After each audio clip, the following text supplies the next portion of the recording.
Hello, ഇന്ന് നമുക്ക് മഹാരാജ് എന്ന ഹിന്ദി സിനിമയുടെ കഥ നോക്കിയാലോ.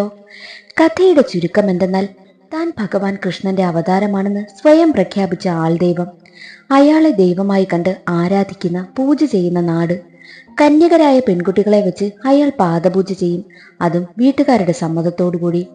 പാദപൂജ കണ്ടാൽ മോക്ഷം കിട്ടുമത്രേ. അത് കാണാനായി കുറേ ആളുകളും. പാദപൂജയ്ക്ക് പിന്നിൽ നടക്കുന്നത് ഗുരുജിയുടെ കുൽസിത പ്രവൃത്തികളാണെങ്കിലോ. ഒടുവിൽ നായകൻ വിവാഹം കഴിക്കാൻ പോകുന്ന പെണ്ണും ഗുരുജിക്ക് പാദപൂജ ചെയ്യുന്നത് അവൻ കാണുന്നു. പിന്നീട് എന്തായിന്നറിയാൻ എങ്കിൽ നമുക്ക് വേഗം സിനിമയുടെ കഥയിലേക്ക് കടക്കാം. കഥ തുടങ്ങുമ്പോൾ ഒരു ഗ്രാമത്തിൽ വൈഷ്ണവ കുടുംബത്തിൽ ഒരു ആൺകുഞ്ഞ് ജനിക്കുകയാണ്. അവന് മുത്തശ്ശന്റെ ഛായയായതിനാൽ മുത്തശ്ശന്റെ പേരായ കഴ്സൻ ദാസ് എന്ന് പേരും നൽകി. കുഞ്ഞിലെ അവന്റെ അമ്മ മരിച്ചു. അച്ഛൻ മറ്റൊരു വിവാഹം കഴിച്ചതിനാൽ ബോംബെയിൽ മാമന്റെ വീട്ടിലാണ് അവൻ വളർന്നതും. കുട്ടിക്കാലം മുതൽ തന്നെ കഴ്സന്റെ മനസ്സിൽ സമൂഹത്തിൽ നടക്കുന്ന അനീതികളോട് ഒരുപാട് ചോദ്യങ്ങളുണ്ടായിരുന്നു. അവൻ വളർന്നതെല്ലാം ബോംബെയിലാണ്. അങ്ങനെ കഴ്സൻ വളർന്നു വലുതായി. ഒരിക്കൽ ഒരാൾ ഒരു കുടം വെള്ളവുമായി താൻ താഴ്ന്ന ജാതിയിൽപ്പെട്ടവനാണ്, എല്ലാവരും മാറണമെന്ന് പറഞ്ഞു പോകുന്നത് കഴ്സൻ ശ്രദ്ധിക്കുന്നുണ്ട്. അതിനടുത്ത ദിവസം ഒരു താഴ്ന്ന ജാതിക്കാരൻ ആഹാരം കഴിക്കുകയാണ്. അയാൾ അടുത്തു ചെന്ന് സമൂസയ്ക്കൊപ്പം കഴിക്കാൻ ചട്നി ഉണ്ടോ എന്ന് കഴ്സൻ ചോദിക്കും. അയാളാണെങ്കിലോ താൻ താഴ്ന്ന ജാതിയിൽപ്പെട്ടവനാണ്, മാറിക്കോ ശാപം കിട്ടുമെന്ന് പറയുമ്പോൾ, ഞാൻ സമൂസയ്ക്കൊപ്പം കഴിക്കാൻ ചട്നിയല്ലേ ചോദിച്ചുള്ളൂ എന്നായിരുന്നു കഴ്സന്റെ മറുപടി. എല്ലാവർക്കും സമത്വം വാങ്ങിക്കൊടുക്കുവാനായി പോരാടുകയാണ് കഴ്സൻ. അതിനായി അവൻ ഒരുപാട് ലേഖനങ്ങളും പത്രവാർത്തകളും ഒക്കെ പ്രസിദ്ധീകരിക്കുകയും ചെയ്യും. അതവിടെയുള്ള പ്രമുഖർക്കിടയിൽ ചർച്ചയാവുകയും ചെയ്യുന്നുണ്ട്. ഒരിക്കൽ ഹോളിയായിരുന്നു. തന്റെ അമ്മായിയുടെ മുഖത്ത് നിറം പൂശാനായി എത്തിയ കഴ്സനോട്, നിന്റെ മനസ്സിലുള്ള ആളിന്റെ ദേഹത്താദ്യം നീ നിറം പൂശി, കിഷോരിയുമായി നിശ്ചയം കഴിഞ്ഞിട്ട് 2 വർഷമായില്ലേ, അവളെ പോയി കാണാനായും അമ്മായി പറയും. അങ്ങനെ കഴ്സൻ അമ്പലത്തിലുള്ള കിഷോരിയെ കാണാനായി പോയി.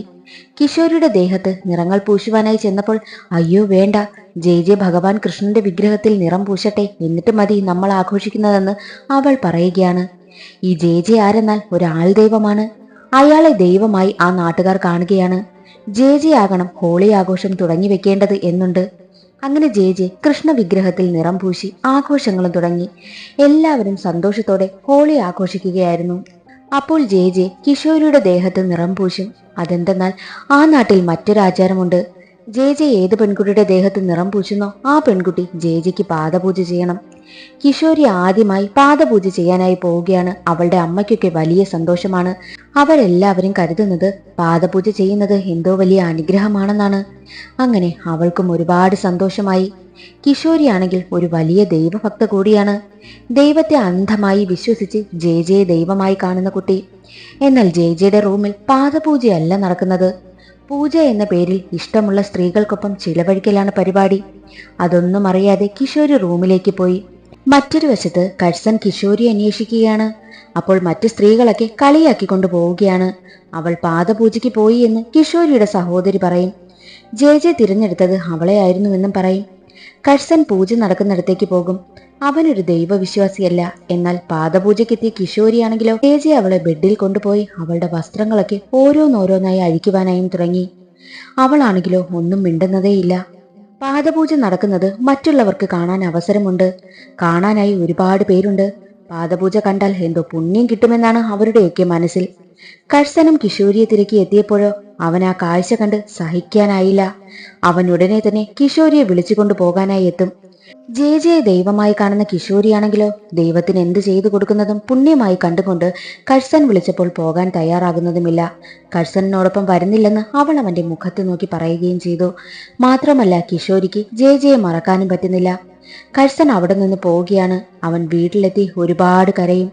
അടുത്ത ദിവസം കഴ്സനെ കാണാൻ എത്തുകയാണ് കിഷോരി. കഴ്സൻ അവളെ ഒരുപാട് വെറുത്തിരുന്നു.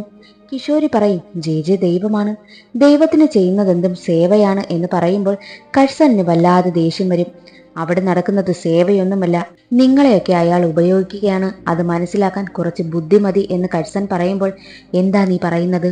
ഇപ്പോൾ നിന്റെ അമ്മ ജീവിച്ചിരുന്നെങ്കിലോ നിന്റെ അനുജത്തിയെയും പാദപൂജയ്ക്ക് അയക്കുമായിരുന്നു എന്ന് പറയുമ്പോൾ ദേഷ്യം വന്ന കഴ്സൻ അവളെ തല്ലുവാനായി പോകും.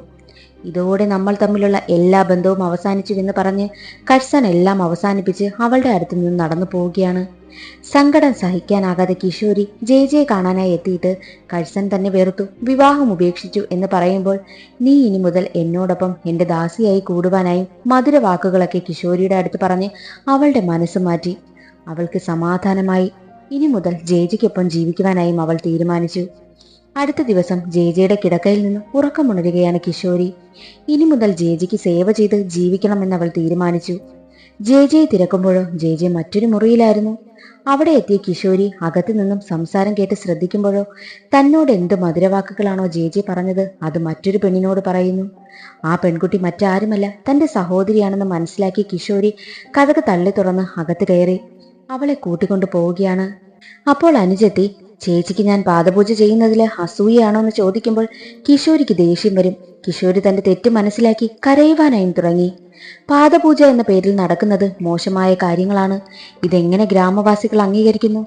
കഴ്സൺ അന്ന് പറഞ്ഞതെല്ലാം ശരിയാണെന്ന് അവൾക്ക് മനസ്സിലായി. അവൾ അവളുടെ സഹോദരിയോട് എല്ലാ കാര്യവും പറഞ്ഞ് മനസ്സിലാക്കുകയാണ് ചെയ്തത്. തനിക്ക് സംഭവിച്ചതെല്ലാം അനുജത്തിക്ക് സംഭവിക്കാതിരിക്കാൻ അവളെ പറഞ്ഞ് മനസ്സിലാക്കി. കഴ്സനെ ഇനി എങ്ങനെ അഭിമുഖീകരിക്കും? തന്നെ ഇനി കഴ്സൺ സ്വീകരിക്കില്ല. തന്നെ മാത്രം സ്നേഹിച്ച് ജീവിച്ചിരുന്ന ഒരാളോടാണല്ലോ ഞാൻ ദ്രോഹം ചെയ്തത് എന്നോർത്ത് അവൾ സഹോദരിയെ കെട്ടിപ്പിടിച്ച് പൊട്ടിക്കരയും. മറ്റൊരു വശത്ത് കഴ്സൺ തന്റെ മാമനോട് തനിക്ക് കിഷോരിയുമായിട്ടുള്ള വിവാഹം വേണ്ടെന്ന് പറയും. എന്നാൽ കഴ്സൺ സമൂഹത്തിൽ മാറ്റം വരുത്താൻ വേണ്ടി ചെയ്യുന്നത് ഇഷ്ടമാകാത്തവർ മാമനോട് പരാതി പറഞ്ഞിരുന്നതിനാൽ കഴ്സനെ വീട്ടിൽ നിന്നും മാമൻ പുറത്താക്കി. മറ്റൊരു വശത്ത് ജേജിയുടെ ഭാര്യയാണെങ്കിലും ജേജിയോട് വിശ്വാസം എന്ന പേരിൽ ഈ ചെയ്യുന്നതൊക്കെ തെറ്റല്ലേ എന്ന് ചോദിക്കുമ്പോൾ അവിടെ ഒരു പെൺകുട്ടി കരഞ്ഞുകൊണ്ടുവരും. അവളുടെ സഹോദരനും കൂടെയുണ്ട്. അത് കിഷോരിക്ക് മുമ്പ് ജേജിക്ക് പാദപൂജ ചെയ്ത പെണ്ണായിരുന്നു. അവൾ ഗർഭിണിയാണ്. അക്കാര്യം പറയുമ്പോൾ ജേജി അതിനെ നശിപ്പിക്കണമെന്ന് പറഞ്ഞ് മരുന്ന് കഴിക്കണമെന്ന് പറഞ്ഞ് ഒരു ലഡു അവൾക്ക് നൽകും. അതവളുടെ ചേട്ടൻ പ്രശ്നമുണ്ടാക്കുമ്പോഴോ അവൾ ആ മരുന്ന് കഴിക്കുവാനായും തയ്യാറായി. ജേജിയെ അത്ര വിശ്വാസമായിരുന്നു അവർക്കൊക്കെ. അയാളെ ദൈവത്തെ പോലെയായിരുന്നല്ലോ അവർ കണ്ടിരുന്നതും. അവൾ മരുന്ന് കഴിച്ചു. അടുത്ത ദിവസം അവൾ കുഴഞ്ഞു വീഴുകയാണ്. അവളുടെ ചേട്ടൻ എന്ത് ചെയ്യുമെന്നറിയാതെ നിന്ന് കരയുമ്പോഴാണ് കഴ്സനെ കാണുന്നതും. ചേട്ടൻ കാര്യം തുറന്നു പറഞ്ഞു. കഴ്സൻ ഉടനെ തന്നെ അവളെ ഹോസ്പിറ്റലിൽ എത്തിക്കാനായിട്ട് ഒരു വണ്ടി വിളിക്കുവാനായി പോയ സമയം പിന്നീട് അവരെ കാണുന്നില്ല. എവിടെ പോയെന്ന് അറിയത്തുമില്ല. കഴ്സനാണെങ്കിൽ ജേജിക്കെതിരെ അധികാരികളോട് സംസാരിക്കും. എന്നാൽ ജേജിക്കെതിരെ തെളിവ് വേണമെന്നവർ പറയും. അങ്ങനെ കഴ്സൻ ജേജിയെ പറ്റി പത്രത്തിൽ എഴുതുവാനായും തീരുമാനിച്ചു. അപ്പോഴായിരുന്നു കഴ്സൻ ഒരു കാര്യം കേട്ടത്. അവനത് സഹിക്കാനായില്ല. എന്തെന്നാൽ കിഷോരി ആത്മഹത്യ ചെയ്തു. കിണറ്റിൽ ചാടി മരിച്ചിരിക്കുകയാണ്. കിഷോരി ഒരു ലെറ്റർ അനുജത്തിക്ക് നൽകിയിരുന്നു. അതവൾ കഴ്സന് നൽകി. താൻ ചതിക്കപ്പെട്ടു. താനൊരു വിഡ്ഢിയായിരുന്നു. പഠിച്ചിട്ട് ഇതുപോലൊരു വിഡ്ഢിയായി ജീവിക്കുന്നതിൽ എനിക്ക് താല്പര്യമില്ല. എനിക്ക് നാണക്കേടാണ്. ജേജിയെ പോലൊരാൾക്ക് ശിക്ഷ വാങ്ങിക്കൊടുക്കണം. എനിക്കിനി നിങ്ങളുടെ മുഖത്ത് നോക്കാൻ പോലും നാണക്കേടാണ്. ഞാൻ ജീവിക്കുന്നതിൽ അർത്ഥമില്ല. നീ അത്രയ്ക്ക് നല്ലവനായിരുന്നു കഴ്സൺ എന്നൊക്കെ പറഞ്ഞ് ജേജിക്കെതിരെ ഒരുപാട് കാര്യങ്ങൾ അവൾ അതിൽ എഴുതിയിരുന്നു. അങ്ങനെ കഴ്സൺ ജേജിക്കെതിരെ പോരാടുവാനായും തീരുമാനിച്ചു. മറ്റുള്ളവർ തന്റെ റിപ്പോർട്ട് പബ്ലിഷ് ചെയ്യാൻ തയ്യാറാകാത്തപ്പോൾ അവനാണെങ്കിലോ സത്യപ്രകാശം എന്ന പേരിൽ സ്വന്തമായൊരു പത്രം ആരംഭിച്ച് അതിലൂടെ ജേജിക്കെതിരെ എഴുതുവാനായും തുടങ്ങി. അതറിഞ്ഞ ജേജി തന്റെ ആളുകളെ കൊണ്ട് എല്ലാ പത്രവും എടുത്ത് കത്തിച്ചു കളഞ്ഞു. ജനങ്ങൾക്ക് മുന്നിലെത്താതെ തടയണമെങ്കിൽ ആ കഴ്സൺ തന്റെ മുന്നിൽ വരണമെന്ന് ജേജി തീരുമാനിച്ചു. അതിനായി കണ്ടെത്തിയ മാർഗം നാളെ മുതൽ ഹവേലിയിൽ ഒരു നടയും തുറക്കില്ല എന്നായിരുന്നു. പൂജ നടന്നാലേ ഭക്തർക്ക് ആഹാരം കഴിക്കാനായി പറ്റൂ. പൂജ നടന്നില്ലേൽ അവർ പട്ടിണിയാകും. ജേജിക്ക് അത് നന്നായി അറിയാം. നട തുറക്കാതെ ഒരു കുറിപ്പ് തൂക്കി. കഴ്സൺ മാപ്പ് പറഞ്ഞില്ലേൽ ഇനി നട തുറക്കില്ല എന്ന്. ജനങ്ങൾക്ക് കഴ്സനോട് വല്ലാതെ ദേഷ്യമായി. ജനങ്ങൾ ഒന്നും അറിയാതിരിക്കണമെന്നാണ് ജേജി തീരുമാനിച്ചത്. എന്നാൽ കഴ്സൺ അവിടെ എത്തുകയാണ്. കഴ്സനെ ജനങ്ങളെല്ലാം കുറ്റപ്പെടുത്തുകയും അവനോട് ജേജിയോട് മാപ്പ് പറയാൻ പറയുമ്പോഴാണെങ്കിലോ കഴ്സൺ ഒരു ദൈവത്തിന്റെ ഫോട്ടോ വെച്ചിട്ട് ജേജിക്ക് എന്നോടാണ് ദേഷ്യം, അതെന്നോടല്ലേ തീർക്കേണ്ടത്, നിങ്ങളൊക്കെ വിഡ്ഢികളാണോ, പിന്നെ ദൈവം തൂണിലും തുരുമ്പിലും ഉണ്ടെന്നല്ലേ പറയുന്നത് എന്നൊക്കെ ചോദിക്കുമ്പോൾ കൂട്ടത്തിലുള്ള ഒരു പെൺകുട്ടിയാണെങ്കിൽ കൈയടിച്ച് മുന്നോട്ട് വരും. ആദ്യമായിട്ടാണ് ഒരാൾ സത്യം തുറന്നു പറഞ്ഞത്. ജെ മാത്രമല്ലല്ലോ ദൈവം, ഈ ഇരിക്കുന്ന ഫോട്ടോയിലുള്ളതും ദൈവമല്ലേ, ഞാൻ ഈ ദൈവത്തെ പൂജിച്ച് ആഹാരം കഴിക്കാൻ പോകുന്നു എന്ന് ആ പെൺകുട്ടി പറയും. ജനങ്ങളും അത് അംഗീകരിച്ച് ദൈവത്തിന്റെ ചിത്രത്തെ പൂജിച്ച് ആഹാരം കഴിച്ചു. അതെല്ലാം ജെ കാണുന്നുണ്ടായിരുന്നു. ജെ തോറ്റുപോയി. തന്നെ സപ്പോർട്ട് ചെയ്ത ആ പെൺകുട്ടി തനിക്ക് സത്യപ്രകാശത്തിൽ ജോലി നൽകുമോ എന്ന് ചോദിച്ചു. കഴ്സൺ ജോലിയും നൽകി. അവൾ കഴ്സനുമായി കൂടുതൽ അടുക്കുവാനായും ശ്രമിച്ചു. അവനെ വിവാഹം കഴിക്കട്ടെ എന്നവൾ ചോദിച്ചപ്പോൾ അതിനൊന്നുമുള്ള സമയമല്ല എനിക്ക് എന്ന് പറഞ്ഞ് അവൻ ആ പ്രപ്പോസൽ റിജക്റ്റും ചെയ്തു. കിഷോരിക്ക് നീതി കിട്ടാൻ വേണ്ടി പോരാടുകയാണ് അവൻ. ജെയുടെ യഥാർത്ഥ പ്രവൃത്തികളൊക്കെ പുറത്തു കൊണ്ടുവരാനായി അവൻ ആ പത്രം എഴുതുമായിരുന്നു. പക്ഷെ അതെല്ലാം ജെയുടെ ആളുകൾ നശിപ്പിച്ചു കളഞ്ഞു. അത് മനസ്സിലാക്കിയ കഴ്സനാണെങ്കിലോ കോപ്പികൾ കുറച്ച് മാറ്റിവെച്ചിട്ട് കുറച്ച് പത്രം അയച്ചു.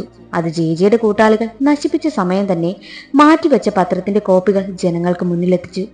പത്രം വായിച്ച ജനങ്ങൾ പതിയെ പതിയെ ജെജെയെ മനസ്സിലാക്കുവാനായും തുടങ്ങി. അതറിഞ്ഞ ജെജെ കഴ്സനെതിരെ ഒരു കേസ് കൊടുത്തു. തന്റെ കാല് പിടിച്ച് ഒന്നുകിൽ കഴ്സൻ മാപ്പ് പറയണം, ഇല്ലെങ്കിൽ 50,000 രൂപ നഷ്ടപരിഹാരം നൽകണമെന്ന് പറഞ്ഞു. കഴ്സന്റെ കയ്യിൽ എവിടാ കാശ്? അവനാണെങ്കിൽ കേസുമായി മുന്നോട്ടു പോകുവാനായും തീരുമാനിച്ചു. ജെജെക്കെതിരെ മൊഴി കൊടുക്കുവാനായിട്ട് 4 പേരെത്തി.